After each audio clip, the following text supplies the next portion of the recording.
ஹஜ்ரத் நூஹ் அலைஹிஸ்ஸலாத்து வஸ்ஸலாம் அவர்கள் சிறந்த நபி. அவருடைய மகன் யார் தெரியுமா? ஹஜ்ரத் நூஹ் அலைஹிஸ்ஸலாத்து வஸ்ஸலாம் அவர்கள் சிறந்த நபி. 950 ஆண்டுகள் தாவத்தோ தப்லீக் செய்தார்கள், தாவா அழைப்பு பணி செய்தார்கள். அவருடைய மகனை பார்த்து அல்லாஹ் சொல்கிறான் நரகவாதி என்று. அதேபோல் அன்பானவர்களே, லூத் அலைஹிஸ்ஸலாத்து வஸ்ஸலாம் அவர்கள் சிறந்த நபி. அவருடைய மனைவியை பார்த்து அல்லாஹ் சொல்கிறான் இவர்கள் நரகவாதி என்று. சிந்திச்சு பாருங்க, நபியுடைய மகன் நரகவாதி, நபியுடைய மனைவி நரகவாதி என்று அல்லாஹ்வை சொல்கிறான் என்று சொன்னால், சகோதரர்களே, இந்த இடத்துல அல்லாஹ் எதை பார்க்கிறான்?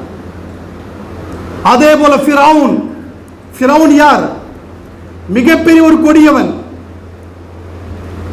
எந்த அளவுக்கு அல்லாஹ்வுக்கு எதிராக செயல்பட்டான் என்றால், அவன் சொன்னான் அனா ரப்புக்கும் ஆலா, நான் கடவுளுக்கு எல்லாம் பெரிய கடவுள் என்று மக்களிடத்தில் சொன்னான். ஒரு நேரத்தில் ஷைத்தான் ஃபிரௌனுடைய வீட்டுடைய கதவை தட்டினானா. ஃபிரௌன் எழுந்திரிச்சு வந்து கேட்டாரா, யாருப்பா?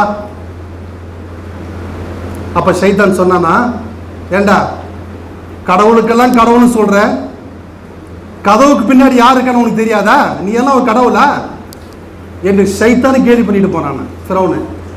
சகோதரர்களே, இந்த ஃபிரௌன் இருக்கிறனால மிகப்பெரிய ஒரு கொடூரவாதி.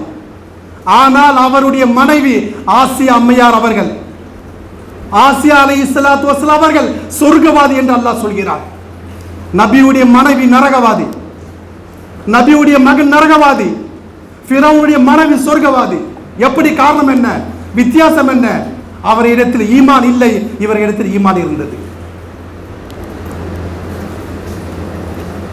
ஈமான் எப்பேற்பட்ட ஒரு பொக்கிஷமான சகோதரர்களே. நாம் நினைக்கிறோம் நபியுடைய வாரிசாக இருந்த சொர்க்கத்துக்கு போக முடியுமா?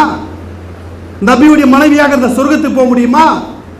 நபியுடைய வம்சாவளியாக இருந்த சொர்க்கத்துக்கு போக முடியுமா? முடியவே முடியாது சகோதரர்களே.